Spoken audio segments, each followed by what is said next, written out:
c'est bien le président des États-Unis qui va être investi aujourd'hui, le 46e, Joe Biden. Fanny Wegscheider, on va en savoir plus un petit peu avec vous maintenant pour marquer une rupture franche avec la politique de Trump. Le futur président veut rapidement se mettre au travail.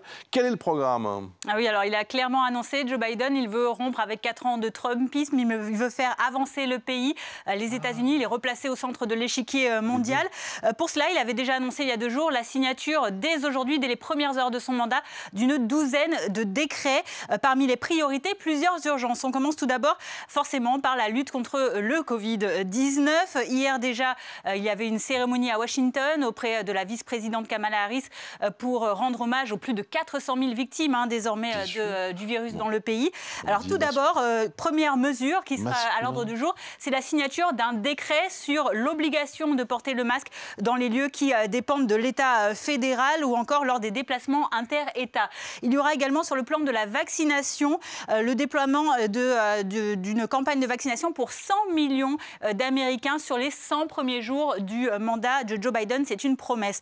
Et ensuite, il a présenté déjà son plan de vaccination détaillé la semaine dernière. Il comprend notamment la multiplication des centres de vaccination de proximité. Et également sur la table, le renforcement de la coopération entre le pouvoir fédéral et les différents États américains, ainsi que l'augmentation des campagnes de prévention contre le Covid-19. C'est lié, autre dossier prioritaire également sur la table de Joe Biden dès les premières heures, c'est la relance économique. On va le voir tout de suite avec, depuis vendredi dernier, Joe Biden le disait, un plan d'urgence. Voilà, un plan d'urgence de 1900 milliards de dollars qui vont être débloqués pour sortir les États-Unis de la pire crise que le pays a connue depuis les années 30. Moins 10 millions d'emplois depuis le début de la pandémie.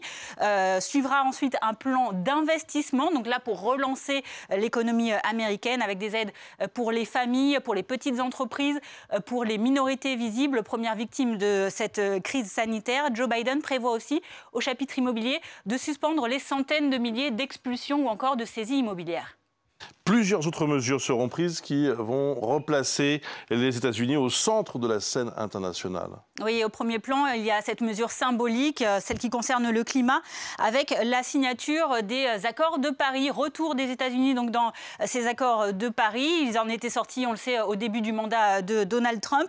Et bien maintenant, ça y est, le décret a été signé. Le pays va donc rentrer de nouveau dans cet accord climatique, avec à terme, le mois prochain, un plan également de 2000 milliards de dollars pour le climat toujours. Il prévoit aussi de réunir en sommet les dirigeants des pays les plus polluants du monde. Autre signe flagrant de rupture avec le mandat de Donald Trump, cette décision forte sur le plan de la politique migratoire, puisque Joe Biden prévoit d'annuler le Muslim ban. Il était entré en vigueur au début du mandat de Donald Trump et il prévoyait d'interdire l'entrée de ressortissants de certains pays à majorité musulmane sur le territoire américain. Annulation donc, le décret est déjà signé. Et puis, dernier axe très important pour Joe Biden, il va y plancher dès les premiers moments de son mandat, c'est la diplomatie avec le président qui aimerait resserrer les liens avec certains pays du Moyen-Orient, par exemple l'Iran, comme l'avait fait Barack Obama avant lui, et sur le plan commercial, de renouer certaines alliances avec l'alliance transatlantique en Europe ou encore certains pays comme l'Australie, la Corée et le Japon pour contrer la Chine